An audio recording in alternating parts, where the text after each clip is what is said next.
Welcome to the Blue Security Podcast, a weekly podcast for information security defenders, where we bring you discussions on best practices, tools, and implementation for enterprise security. Now, here are your hosts for today's show, Andy Jaw and Adam Brewer. Welcome to this week's episode of the Blue Security Podcast. I'm Andy, your host. I'm Adam, your co-host. I'm super excited to have this conversation with you, Adam, because it's something that I've been thinking about for a while, reading about AI. And so it's really, we'll call it an honest conversation about AI, whether AI is helping or really hurting us in the security industry, as a society as a whole. I know that you probably have a lot of thoughts on it. And so, but before we get started, let's do our standard disclaimer, because I'm going to open up with Brad Smith, who is a Microsoft vice chairman and president for Microsoft. He's like one of basically our chief legal guy. And so, Adam and I both work with Microsoft. So let's just do our standard disclaimer before we get into it. Yeah, Brad at this point is pretty much second in command to Satya. If Satya took a leave of absence, Brad would mostly lead the company as a whole. So Andy and I both work for Microsoft in our field security sales. However, we record the show outside of work on our own time, and we self-fund this show. The opinions you're about to hear expressed are those of Adam Brewer and Andy Jaw, and do not necessarily reflect those of Microsoft Corporation itself. And with that, on with the show. Yeah, so, when I started thinking about this conversation, like really everyone who's listening to this already kind of knows, right? AI is a real tool. It's doing real work. And, none of us are really disputing that. Adam and I record this show on a platform called Riverside.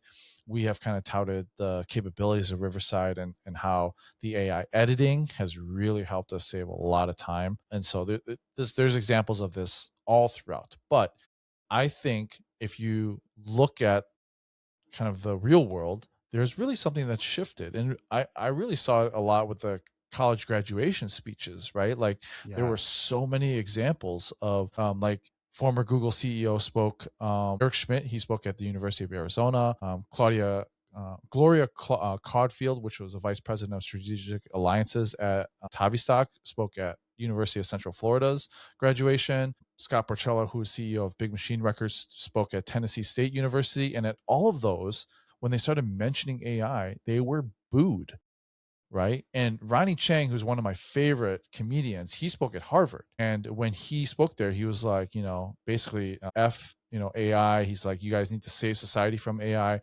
And there were cheers from these Harvard graduates. So there's that whole shifting mindset of like, really not a lot of people are liking AI. There's real people who are losing jobs because of it.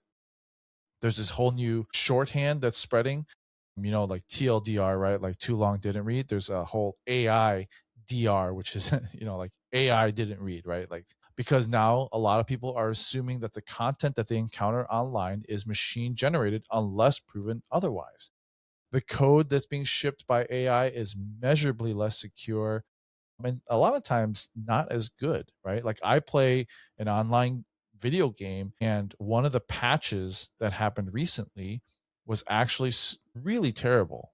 And my initial thought was a lot of people are vibe coding over there and they're putting out just really terrible code. And AI itself is also making you believe things that aren't true, like deep fake voices and stuff like that. So really what I wanted to have this conversation about is AI helping or hurting us?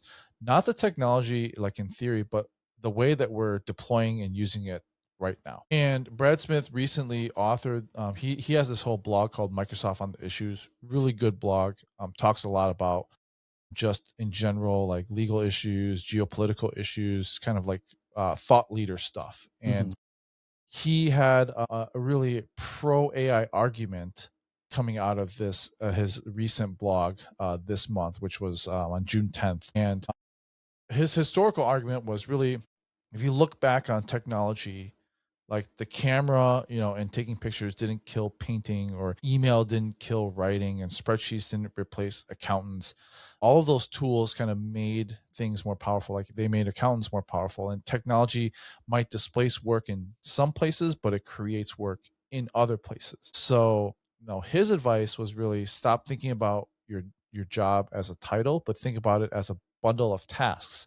sort them into what AI can do, what you can do with AI, and what only humans can do, and then focus on like the last two of those, right? Like what you can do with AI and what only humans can do. And he said that 5 skills matter in the AI world are curiosity, creativity, compassion, communication, and courage. And the data he's working with, obviously it's Microsoft's own AI diffusion report, says that only about 31 of US working age adults are currently using generative AI. So the diffusion is slower than what a lot of headlines suggest. And I do think that I actually saw like a Instagram reel or TikTok recently that also kind of said the same thing, that there's a very small portion of the general population that's actually using generative AI, and really like a very, very small portion of that are like people who are using it for like, really powerful coding and all of that. So, but again, if as you think about this holistically, as I wanted to think about this kind of like a steel man type, it is reassuring if most of your tasks land in that bucket, like 2 and 3, where you think about what you can do with AI and what humans can only do. But it's obviously a lot less reassuring if you're in some sort of entry role where a lot of the tasks land in bucket 1.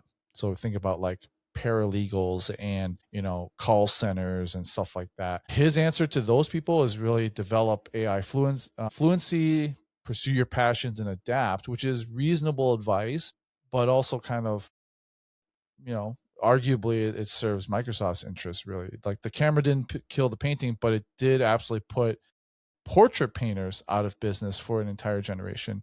And those new jobs took a while to emerge and materialize. So, one of the harder questions to ask about his piece is really, how long does that gap between displacement and job creation last? And then who carries that cost while we wait? Your thoughts, Adam? So I'm a big fan of Brad Smith. In general, at Microsoft, he kind of comes in with this elder statesman perspective on things. He's a great leader. And he generally, when Microsoft brings him in, it's when they need like a reassuring, almost grandfatherly tone. And if you don't know the history of Brad Smith and Microsoft, he came in during all of Microsoft's disputes with the federal government around the antitrust hearings. And his message was, it's time to make peace. It's time to settle. That was his job pitch to Bill Gates, the Microsoft board, Steve Ballmer. It's time to make peace, because very famously, people like Bill Gates were very antagonistic and wanted to fight it to the very end because they absolutely felt like it was wrong. And he was more like, let's settle, let's make peace, let's move on. And that's ultimately what he did, by the way. He helped Microsoft like forge an agreement with the federal government that did not involve splitting the company, which was originally what it said, by the way, was there was basically going to be the Windows company and there was going to be the Office company. And Bill was supposed to run one and Steve Ballmer was supposed to run the other. That, of course, never came to happen because Brad Smith settled. Anyhow, back to the point at hand. In general, I like his framing here. I think it is useful. And I will just say, from my perspective, a lot of the talk around like AI eating jobs, and I think we're going to get to that more in a moment, is a useful distraction from the real reason there are job cuts. Because to be honest, a lot of these companies have had a really hard time justifying, why are you eliminating jobs when you are recording record profits and record growth and record everything? Because the previous framework was, you only cut jobs when your company was struggling. You never did job cuts if you were doing well. You just didn't do it. And they've become very popular for a variety of reasons that are really not germane to this show's subject. And AI is a convenient kind of boogeyman, but also as peacocking for Wall Street, where you are suggesting, and I do not think this is remotely true, that we are so far down this path, we are able to displace thousands of jobs with AI. I don't think that is happening anywhere today. Is that theoretically possible someday? Maybe, but I still think there'll be a tremendous amount of human oversight. I think of it as I don't even have the words to explain it, but more like you still need a human to bridge that gap, to be that connective tissue. There's going to be some tasks that AI may eat that are relatively straightforward, but you're still going to need someone to stitch it all together and to do kind of the 5 C's you were talking about there that Brad articulated: curiosity, creativity, compassion, communication, and courage. And I believe in that wholeheartedly as well. So, here's the thing. Microsoft built its business on Windows and Office. And the idea that every person in every business in the world, someone gets hired, what do? You give them a PC running Windows and running Office. And that's been good for Microsoft's business. If that goes away, that's not good for Microsoft.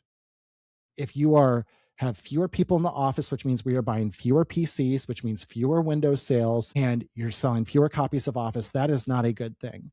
And if you are replacing it with maybe some sort of Azure consumption, that's potentially you're trading one thing for another. You haven't really grown. You're just selling a different widget. That's not necessarily a great thing. So I think you can, with all of that context, you can form your own opinions on how much to take stock in this. But I think overall, it's not really something we want to do. And I will just say, me personally, as someone in sales, I have had customers absolutely say, like, I'm not interested in AI unless it lets me get rid of jobs. I'm not interested in it unless I can literally, like, making people more efficient doesn't mean anything to me because I still have to pay them money. And it's like, well, what if they're more efficient? They can sell more widgets for you. And I've had people basically push back on that and say, unless I can eliminate that job, it's not valuable to me. So, and it's like, well, we're nowhere near that. And to be honest, we don't want to do that. That's not something we want to sell. That's not how we want to sell. So as much as you've got these, I think, very tone deaf tech leaders in other parts of the industry, you're not your Brad Smiths who are saying things like that. I think the reality on the ground is most people aren't comfortable with that concept yet. And while Jack Dorsey over at whatever his company's called that owns Square, Block, thank you, wanted to make a bunch of big sexy headlines of like, I'm cutting 50% of my people because it's all AI. That is absolute nonsense. He has not found some AI secret sauce to get rid of 50% of his jobs. I assure you of that. He overhired. And he didn't want to say that, or he's just trying to be more lean or whatever. And it's just not attractive to do because Americans, by and large, don't accept layoffs as a natural consequence of a company that is doing well. And so they're trying to find a new justification for it. And I think so much of this is that. And I think so much of it are people trying to be right and trying to plant a flag so they can point back to a tweet 6 years from now and see, like, see, I told you this was going to happen. And for any of our listeners who don't really follow, say, like Wall Street that closely or financial markets, this same kind of person, this same kind of vulture has been around financial markets forever. There is always someone telling you that a bear market is going to start tomorrow and you should sell everything, and that this stock is going to zero and this company is doomed and everything else. I mean, I remember people saying forever and ever how doomed Apple was, how Android was going to absolutely kill Apple and they had no future and Apple was doomed, when they were selling hundreds of millions of iPhones a quarter. And it was just nonsense. And so my point is, doomers will always exist in various industries. And I think in tech, it's a relatively new concept to us because tech has always been so hopeful and so optimistic that the challenges that we face today can be solved by the technology of tomorrow. And it's the first time where we've kind of gotten so high on our own supply that people are rightly calling us out on it. And now this is even extended to something close to me, things like data centers. Mm-hmm. My hometown, my wife's hometown in Eastern Iowa, both have data centers coming in, and it's extremely contentious. And this is so odd to me because here in Des Moines and West Des Moines, Microsoft has been here for 13 years. And I think if you would have gone and asked a bunch of people 3 years ago in Des Moines, they would have had an overwhelmingly positive perception of Microsoft and what the data centers have done for our region, our city as a whole. And now the AI backlash is really caught up with the data centers as well. And so it's not just AI itself, it's like the whole tech industry is really facing a backlash and a reckoning like it hasn't even seen. And you know, that's been growing for a while with like dissatisfaction with Meta and with Google and with the potential political ramifications in the United States and other countries around the world, and how it's allowed very fringe groups to gain mainstream attraction. That's been growing too. Like all of this has been festering, and I think AI is a really attractive target for all of this growing vitriol, and it's all kind of come to a head right now. And it's a really interesting moment where for the longest time, I mean, working in technology was like you won the lottery. Like, man, good for you. You work for a big tech company. That's awesome. How cool. Can you get me on? I would love to work there. And it's kind of the first time in my life where I'm not going to say like I'm ashamed of where I work. I'm certainly not, but it hits different than it used to. Yeah. And that's been a kind of a wild moment to go through as well. And I think you have to consider all of that big picture when we're talking about this, because it's kind of bigger than just AI. It's the whole tech industry as a whole, and it's the easiest, most obvious target. And I think that's where a lot of this is coming from too. Yeah, I think you're right. You know, as we kind of roll into that second point that I was trying to make is you kind of made it for me. But you've right? got Jack Dorsey in here. I hadn't even read down that far in the time, the rundown, dear listeners. I brought up Block and Jack Dorsey and was kind of throwing shade at it, and I didn't see it was 3 bullet points down from where we were. Yeah. I mean, like the numbers were he cut roughly 40% of the workforce in February, and then the stock rose 20% after. Yeah, right. And one of those people that was laid off was this developer that, you know, she was actually kind of made famous by the whole layoffs because Debbie O'Brien, she was a senior developer relations engineer in applied AI, and she joined Block just a few weeks earlier to help developers adopt AI workflows. And then she found out that her job was eliminated, you know, quote unquote, because of AI. And so, you know, there have been quite a few layoffs. Of course, like there's also the whole, you know, economic kind of downturn in general, unemployment and stuff like that. But we are on pace right now to have more layoffs than we had in the previous year in 2025.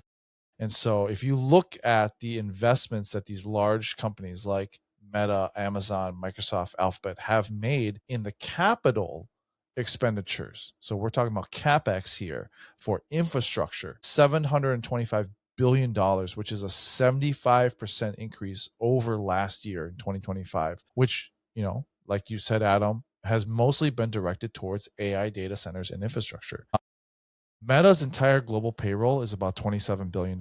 Their AI infrastructure budget is about $125 to $145 billion. So if Meta fired every single employee, it would save $27 billion, but they would still have to fork over $145 billion infrastructure check. So I think you were hitting on this point, right? Like the layoffs are not really about kind of replacing AI like replacing jobs with AI. Not yet. It's really not yet, right? At least not yet. We might get to that point. Maybe in some industries it is, but in the majority of industries it's not. It's a financial decision because they have to invest in infrastructure. The cuts, you know, but even to that point, Andy, you just gave the math on like Meta could get rid of its entire workforce and it would still only touch 20% of this year's CapEx. 1 year. It's not like they're going to just say like, oh, we have solved CapEx. You know, we're not building anything next year. And now you have no people to get rid of. So, you know, it's a small part of that for sure. But that is something I like to point out to people is when they're like, well, they're laying us off to afford all this CapEx. Like that the math doesn't math. It's a convenient excuse. Even the financing thing you're about to touch on with the Meta's chief people officer, like even that's kind of a cop out because it doesn't really even pay for that. It's just we overhired and we're tired of telling people we just want to get smaller because American companies typically have not laid people off when business was good. And they just don't want to keep doing it because it doesn't look good. It's not a good look. And I mean, our employers not immune to it. Yeah. So there was an internal memo that was leaked from Meta's chief people officer, Janelle Gale. And it, as part of that memo, it said the cuts are part of our continued effort to run the company more efficiently and allow us to offset other investments we're making. So she's not in her memo. She wasn't saying that AI is replacing the work. She was saying that the company is choosing to buy GPUs instead of keeping people. Mm-hmm. Yeah. So yeah, and it's funny. This happened to me back when I was in the military, right? Like I was technically riffed from the Air Force because the Air Force needed to fund F-22s.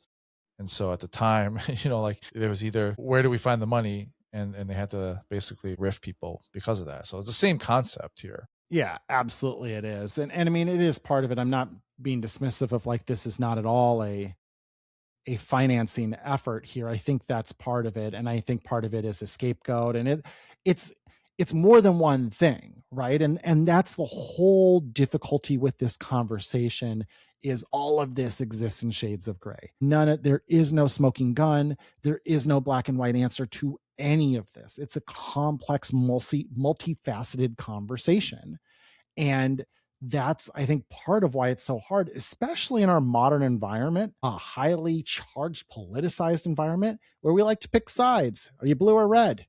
Are you a patriot or not? Are you this or that? And none of this is that clear at all. As you led the show, absolutely AI tools have value and are helping streamline and make more workflows more efficient. Are they helping in cybersecurity in some ways? Absolutely, yes. Is it making cybersecurity harder in some ways? Also, yes. And with this, it's all of the same thing of like, is it a financing tool? Sure. Is it a cover? Sure. Is it all of those things? Yes. And, you look at, again, kind of going back to our employer, I think they're trying other ways. Microsoft very famously announced a voluntary retirement program. And I'm seeing anyone who took that, their last day at Microsoft will be June 30th. And so a lot of people who took that are now making that announcement on LinkedIn, the very famous, like, here's a picture of my badge. And after 15 years, I'm hanging it up and, looking to my next adventure, more to come soon kind of post. We're seeing a lot of those right now. So in general, the tech companies continue to look to get more efficient and to get smaller. I think all of them still want to continue to get smaller and, kind of target the roles they want moving forward. And those might be different roles than they wanted to focus on even 3 years ago. And so they're trying different ways to do that. And so I think a voluntary retirement program is a much better tool to do that. And I appreciate that Microsoft is trying to find other ways that don't involve layoffs here. But it's still part of the same trend overall. It's just a different tool to accomplish it. Yeah. And you mentioned Wall Street, Adam. I think that is something that, if you're not paying attention to, you definitely should, because a lot of the US economy is tied to AI in general, whether it's chip manufacturers, whether it's AI companies that are LLMs, whether it's infrastructure. There's, right now, AI stocks account for approximately 45% of the S&P 500's total market capitalization. If you strip out like AI linked companies from the index over the past 2 years and the gains, they'll collapse from 142% to just 16%. So nearly half of the most widely tracked equity benchmarks on the planet are riding on a single technology thesis. We have essentially a huge bet on AI in the American economy. The JP Morgan Global Research issued a warning in January 2026, and it said the top 20 stocks now command more than 50% of the index, and a single earnings miss or a shift in the AI sentiment among that group could trigger a deleveraging event that will pull down the entire market, regardless of what other 480 companies are doing. So out of the S&P 500, only 20% of those are over 50%. The Federal Reserve actually lists AI as a top systematic risk.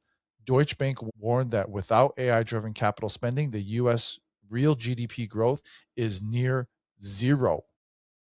The AI capex boom is structurally entangled with the U.S. economy in a way that has never been seen in other historical precedents. So one of the questions that nobody wants to answer is, what does this bet actually need to return in order to, to get into it? So if you take like NVIDIA's data center revenue, and then double it to reflect the total cost of ownership, double it again for like gross margin operators needed to justify the investment. In 2023, the required annual revenue was $200 billion. By mid 2024, it's $600 billion, with 2026 capex at $725 billion across those 5 spenders that we talked about.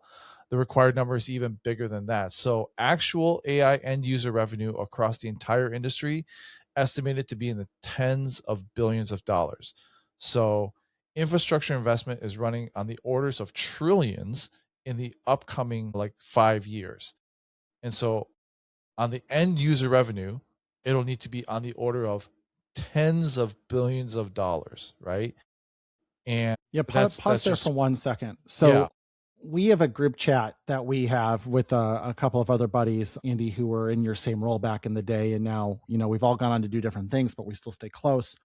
And I forget who shared it. Maybe it was you, Andy, or maybe it was someone else. But there was a link to this website that was basically like, has AI made any money yet? And it was, like, no. yeah, And it was basically comparing, and I nitpick this. And so I kind of want to nitpick this on the air. It was effectively taking all stated capex, and so all capex, and it was saying that is AI capex. Well, we'll get to that in a second. And then it was saying AI revenue, and it was comparing those two numbers. Now, here's why that's not entirely a fair comparison. And I'm not trying, and even when I make this argument, you're going to understand like this doesn't undermine the point. It just adds a little more detail to it. And it maybe makes it less grossly crazy. But anyhow, let's just unpack this. So speaking of Microsoft, obviously has quarterly earnings as a publicly traded company. And our CFO and CEO, Amy Hood and Satya Nadella, respectively, get on that earnings call and they share information. Now, earnings calls are very unique. Obviously, they are effectively required by the SEC, kind of not. You have to, report your earnings in a like a balance sheet and all that. I don't know if you have to host an earnings call, but if you do, then obviously everything you do needs to be 100% honest, right? Like you can't fudge stuff in an earnings call because it is regulated by the Securities and Exchange Commission. And one of the things that is stated on every single Microsoft earnings call is about half of that capex goes to what we refer to are long-lived assets. Now, I am not a finance person. I am not an accountant, but our CFO goes on to explain those are things like, as an example, land, buildings, HVAC systems, connectivity, things that aren't going to just cycle out like on a technological cycle, like a CPU or a GPU, where you need, the latest and greatest and it gets slow and old very quickly. Things that last a long time, like we're talking decades or more potentially. Half of the spend is that. Like obviously it costs a lot of money to acquire land. It costs a lot of money to build data centers. It costs a lot of money to build the infrastructure for data centers. It costs a lot of money to cool those data centers, especially with modern closed loop cooling now. All those things aren't like GPUs. They have to keep going and, feeding the NVIDIA money furnace every 3 years, right? Like they do last a while. So that part is like not completely like fair when you're like, well, you have to generate a return on all of that every single year. Well, no, you don't, because that's a 20-year asset, right? So if you're going to make that money back over 20 years, you're doing fine. And you can capitalize it and depreciate it and all that, and those great financial things that I am not super knowledgeable about. The other part of it is AI workloads drive other workloads. So like in the example of Azure, for all the inference you may be doing in say like the Azure OpenAI service, where you're hitting OpenAI APIs with tokens and you're getting tokens back, like the actual AI inference stuff. To do that, you still need very traditional infrastructure. You need networking, you need storage, you need databases, you need traditional VMs and compute, you need containers, you need Kubernetes, you need all these other pieces as well. These traditional, much higher margin, by the way, cloud infrastructure services to back end your AI stuff. And a lot of when I'm going to stand up a new AI service, whatever I'm standing up, a lot of it is that. For example, Microsoft has said on the record, You know who's one of the largest Cosmos DB users in the world is? ChatGPT, OpenAI uses Cosmos DB like crazy. It's a I don't want to say it's just a database, but it's a relational database that's just hosted in cloud infrastructure. It's a cloud native relational database. It's not AI. And so if you're like, well, that's not AI revenue, like, yeah, but by standing up and making all this AI stuff accessible, you are still driving usage of these core workloads. And if you're not considering that growth in revenue there, as part of your payback on this CapEx, you're also missing the point. Now, all those numbers I just mentioned still don't equal out, right? They don't pencil out yet. It is still a somewhat speculative investment. You are building now to get more capacity to be ready for the future. And by the way, like, the whole thing is all of these hyperscalers are capacity constrained. It's not like there's compute sitting around and they keep building more speculatively while they have capacity sitting around. They're all capacity constrained. So they are building as fast as they can. And as they bring more online, someone's using it. So like, this isn't a bubble in the sense of you're building all this stuff that isn't making any money. That's not true. Like, it's getting used. Mm-hmm. Now, in some cases, you can argue, like, again, our employer, again, in our public statements, so like, I'm not revealing any internal information, this is on earnings calls, talked about there is a balancing act on how much do you allocate to customers in Azure to be able to buy and pay for? How much do you allocate to internal R&D to train new models? Microsoft AI has been training our own frontier models. How much do you allocate to services you're selling, like Microsoft 365 Copilot? And there is an allocation challenge there on you're trying to get that allocation just right. And you can make arguments about that too. But anyhow, I want to not belabor this point any longer, but I just want to say, like, if you are taking that entire CapEx number and you're treating it as this is a 1-year asset that has to be paid for every single year, wrong.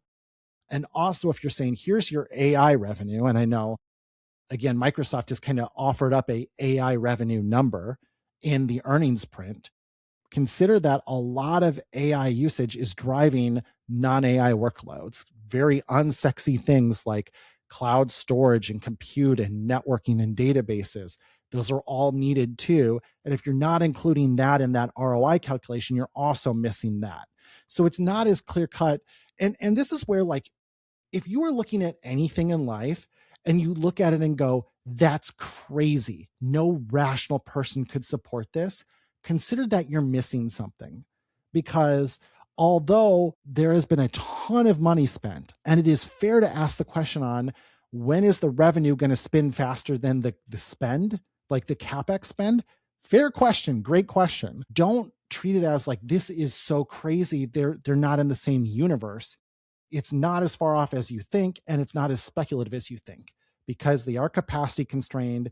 They are making money today, and it is not all getting spent on like GPUs that are going to need to be replaced in 2 years, right? There are very long-lived assets here too. So I'll get on my soapbox on that, but just want to add some like color to the conversation, because there are some like doomers out there who think this is absolutely nuts. Why am I the only person who sees the truth here?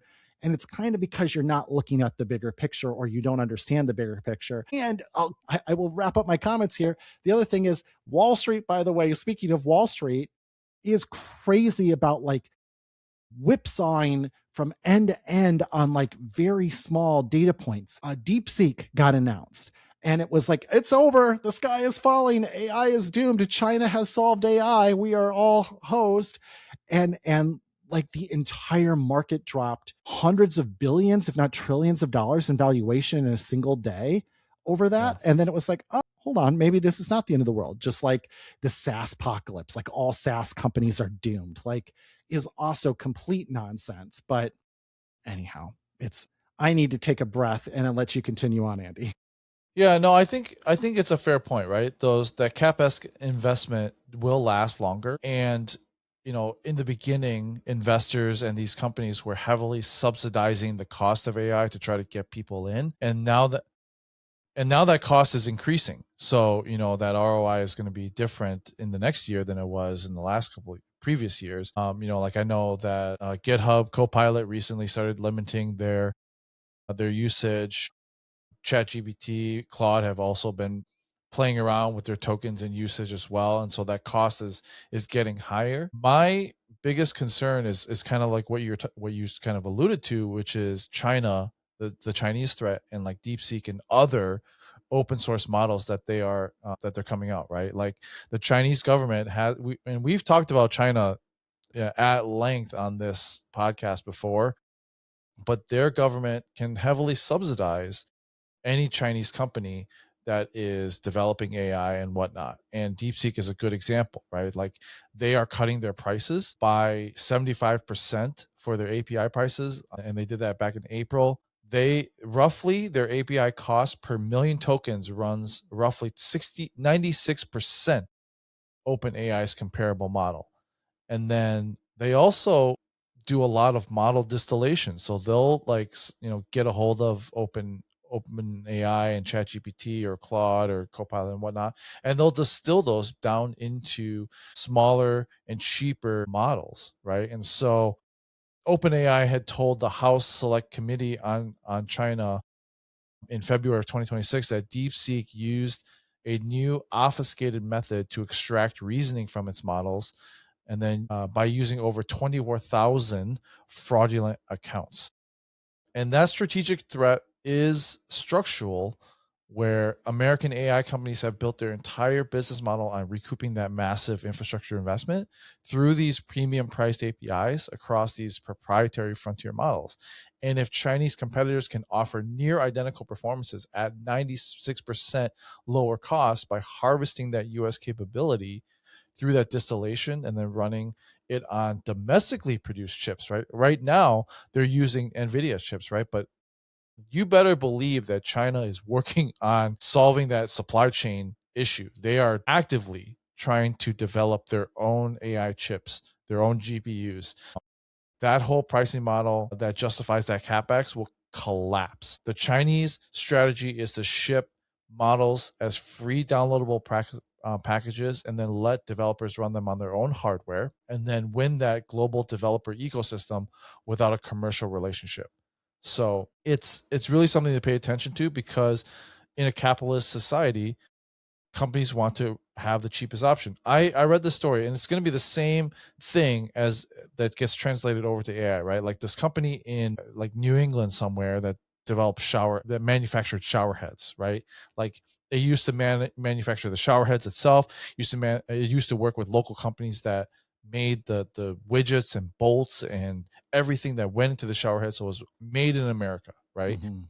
And then slowly and surely, the bolt makers and the widget makers for that shower head went overseas.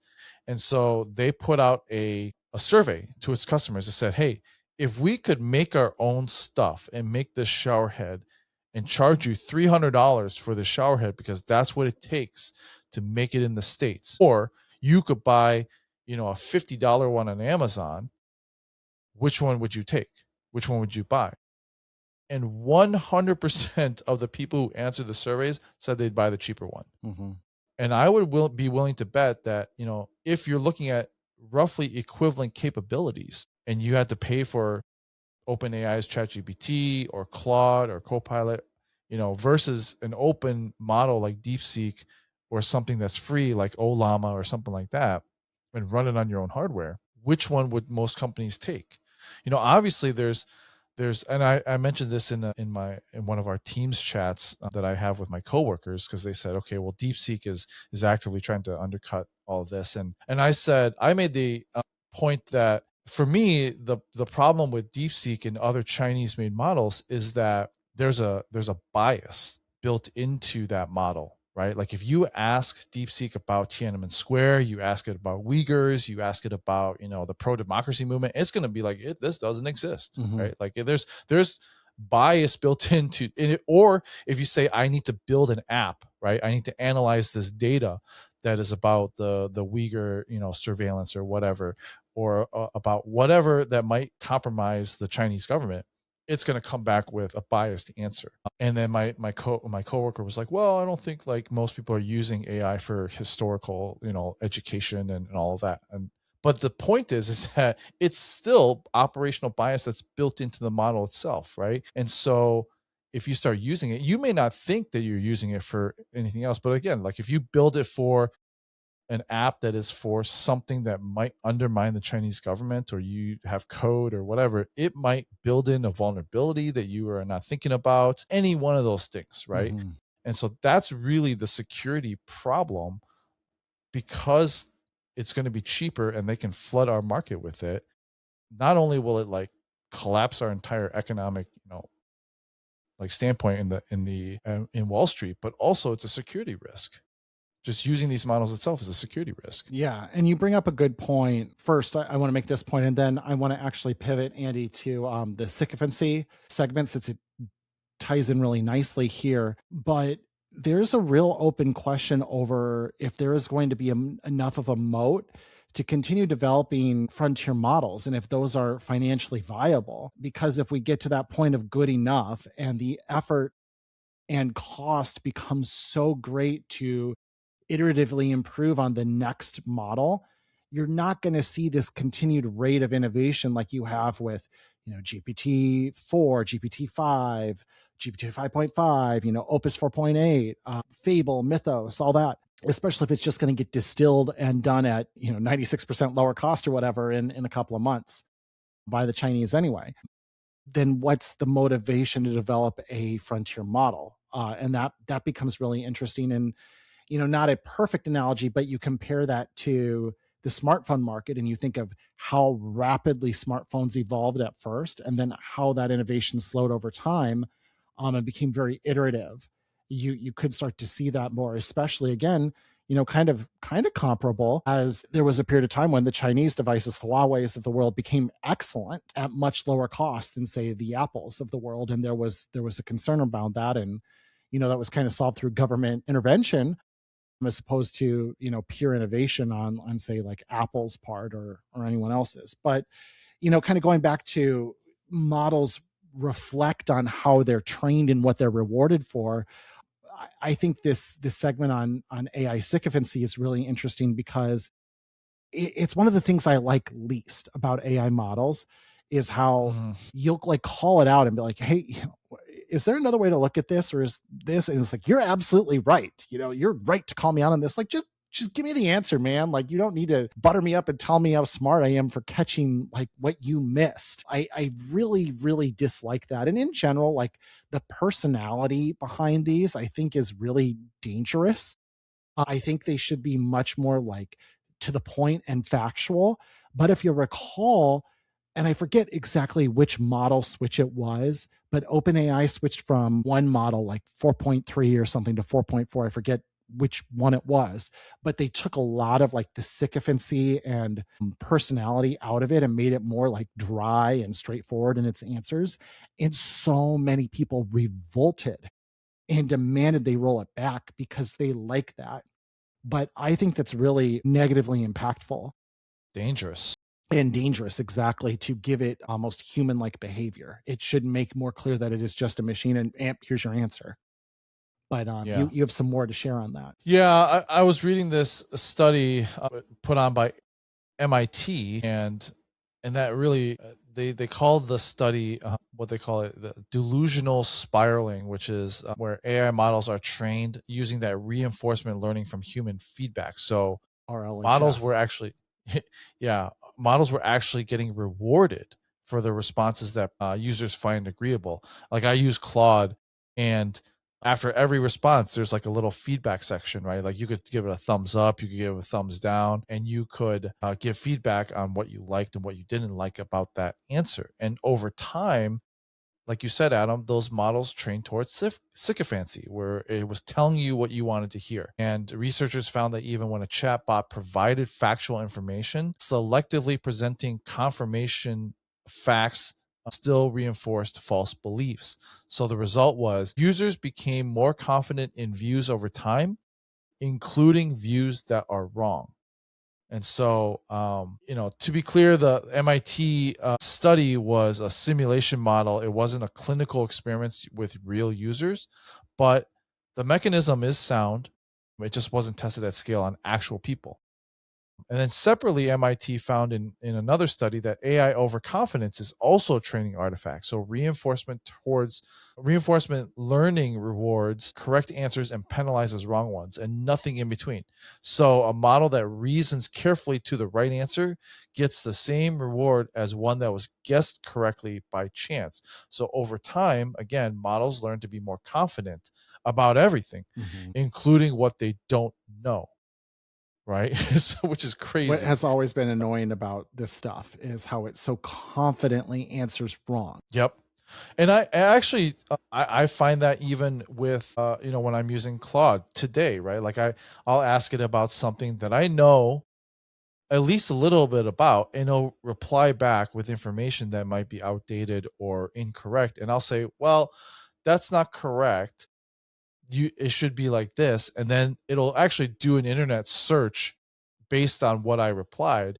And then it'll be like, okay, well, you're right. I found articles to support that. And now that I've learned that, here's the real answer. But when they replied back the first time, it was stating it basically as a fact, which is crazy. So, when you put it all together, it's like AI is confidently telling you these things. It's agreeing with you when you push back, and neither of those parties have a built-in mechanism to flag uncertainty. Like, I think this is what the answer is, right? Like it doesn't leave any. It's either this is what it is, or this is wrong, or whatever. And so, when it comes to like security, if you're evaluating, like if you're using AI to evaluate risk or draft policies or assess detections, it's important to think about, like, are you getting like a rigorous analysis or confident sounding response optimized to feel agreeable? Because that tool won't tell you the difference. So as a human in that chain, it's your job and to like give it a level of critical skepticism that the tool is actively working against. So I have seen at least a shift, from working at Microsoft, right? Like I remember when Copilot first came out, everyone just kind of like just copy and pasted what Copilot said into like an email, into a Teams response. No one double checked it, right? But now at least I'm seeing people like, this is what Copilot said. Can you gut check it for me? Or can you review it and let me know if this is correct, right? Like someone generated this entire white paper on something and they're like, yeah, I did use Copilot to generate this. Can you fact check it for me before I send it off to the customer? I'm like, yeah, absolutely. I'm happy to do that for you. Right. And so I have seen a shift in that, where people are being more skeptical of the answers they're not just saying, okay, this is exactly the answer. Right. Yeah. And I will say, and I've been on my soapbox plenty tonight, if there's one thing I can ask you, listener, viewer, not to do, if someone asks you a question, do not just copy paste it into an AI solution, whatever it is, and then just paste it back to someone. It is the equivalent of saying, let me Google that for you. Like, remember that site, lmgtfy.com? I mean, it's a jerk response because it's effectively saying, well, I know you weren't even smart enough to go ask. It's like, no, I'm asking a human for a reason. Like, I am aware AI tools exist. I am aware I could ask them this question. I'm not looking for that. I would have done that already. I'm asking you for a reason. So don't do that. Or at least, find a better way to present it than just copying and pasting that content. But you're right, Andy. I mean, and that's a really positive development. And hopefully we see that in more parts of the world where people are starting to say, yeah, I got this from an AI solution. It looks right-ish to me. Can you validate? And again, that's like still valuing human knowledge. And you still need a human who is knowledgeable enough about something to give it that viewpoint. And I think also we can solve some of this through better prompting as well. I know I have used solutions to say, answer an RFP, because AI is really good at that. But I also say, you may only answer from official Microsoft sources like Microsoft Learn or the Service Trust Portal or internal documentation, and you may not infer answers. It either must be directly documented, and if you cannot find it directly documented, then you're allowed to make an inference, but explain how you arrived at your answer and clearly label it as inference. And you can get really good responses that way. I mean, I've been able to effectively complete RFPs with extremely high accuracy, probably better than human accuracy, and link to all the right documentation and give better responses to customers as a result of it with the tool. But it requires that knowledge and care. And so I think that's potentially, we can get to a good state, but we need a lot more people to get on board with that. And we need to continue to evolve the tools so that they don't require that level of learning curve. They should be able to, and I would expect this to come out at some point where the tools will more clearly say, like, well, I'm kind of guessing here, or I'm inferring an answer based on this and this source. They don't directly say it, but if you take a little column A and a little column B and you apply this logic, this answer makes sense. It's like, okay, I can get on board with that. That's fair, but say that, right? And so I think we're seeing a lot of that. So, Andy, we've got 2 segments left to go. We've been on air for 54 minutes already. Yeah. So let's, just briefly, I think for our listeners, we have touched on this in the past with like AI being used for attacks like deep fakes and voice cloning. And we have done shows on this before. I think it's worth acknowledging for our security listeners and viewers that, hey, it is definitely being used for nefarious purposes. These types of social engineering attacks are incredibly difficult to detect, and are a huge risk vector for us moving forward. And especially for things just like phishing emails, where such a tell on them was poor English, goofy looking images, like malformatted.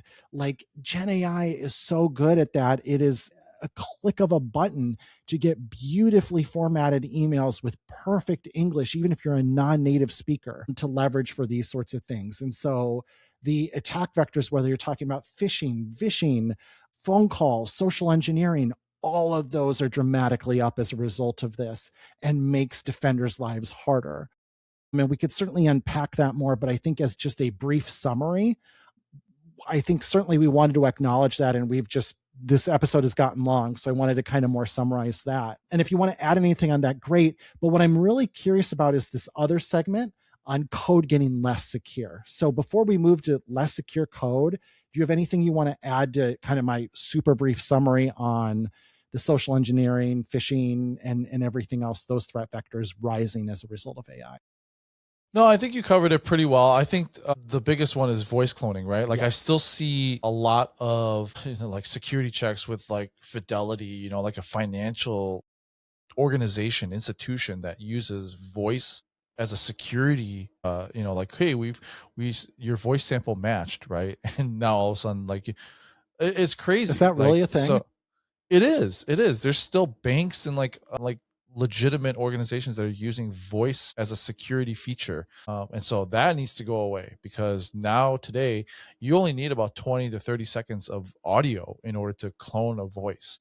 So I think that is worth mentioning as well, because AI has basically made it something that is so easy to do, right? Like, it's built into Riverside.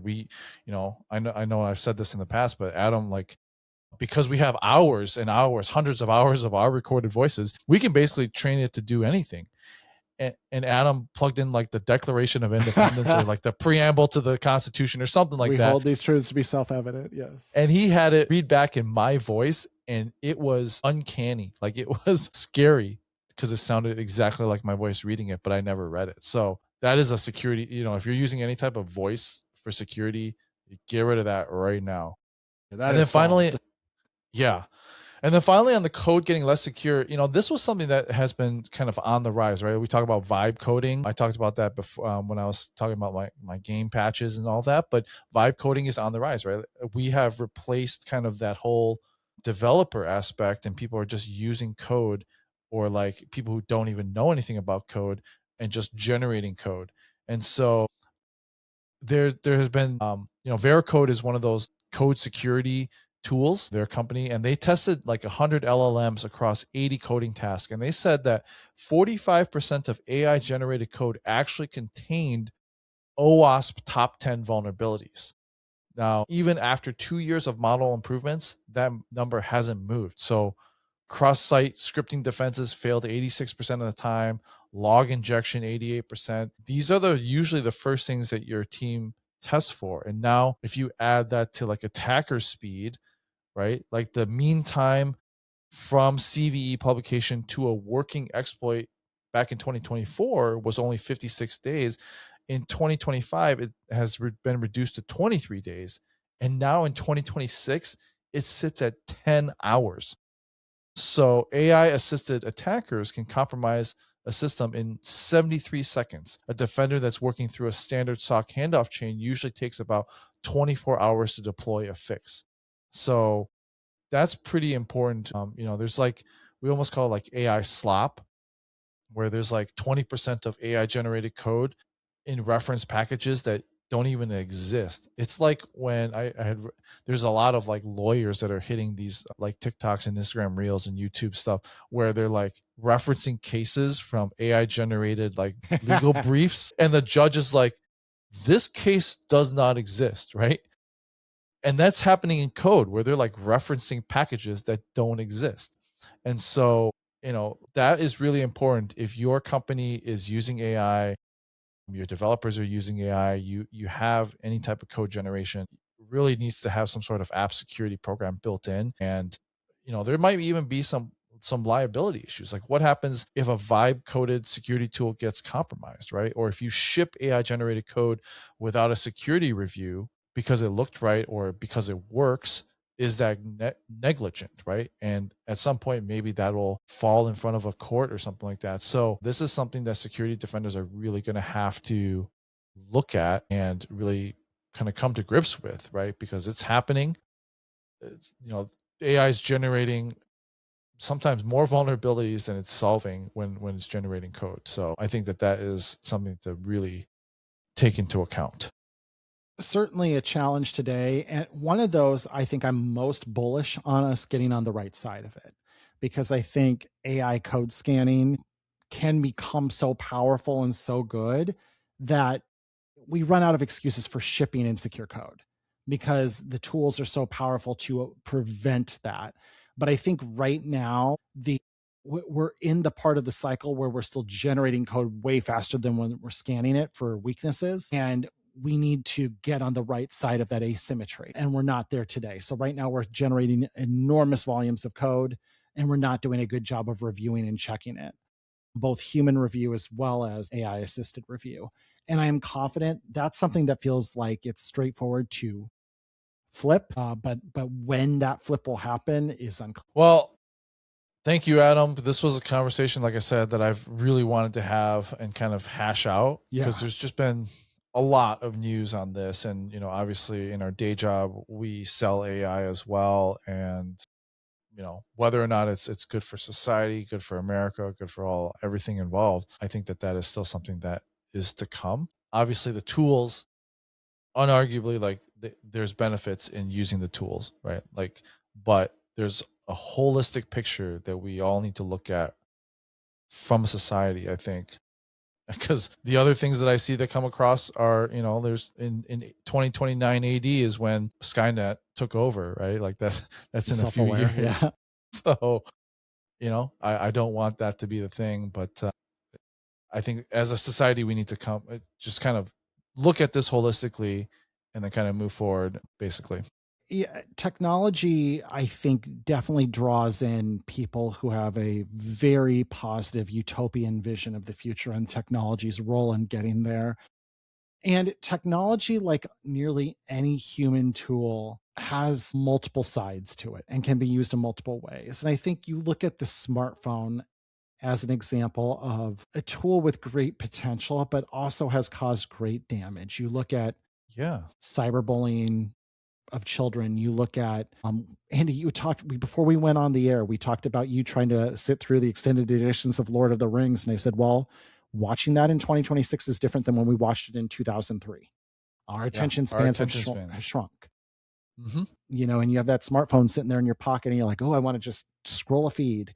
You look at the damage social media has caused, and you can find all these downsides to these things. But you can also look at, I can take a video of my children and beam it to my parents and my in-laws in seconds, and they get to feel connected to their grandchildren in a way that my grandparents never did.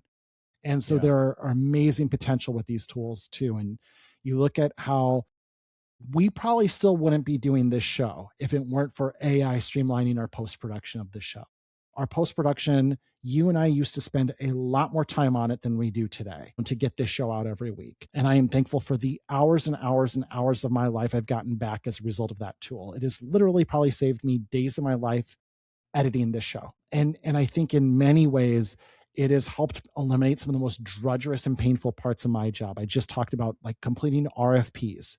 One of the most soul-crushing parts of my job is now something AI can largely complete better than I could as a human. And so I am both, it is a tool that will be used for nefarious purposes, will be leveraged by some people in negative ways, just like social media has given fringe groups the ability to come together around the world, where it used to be one person standing on a street corner somewhere yelling at a cloud to people in a Facebook group together, plotting evil things or discussing nonsense. Every tool has its ups and downs, and AI is no exception in the history of technology.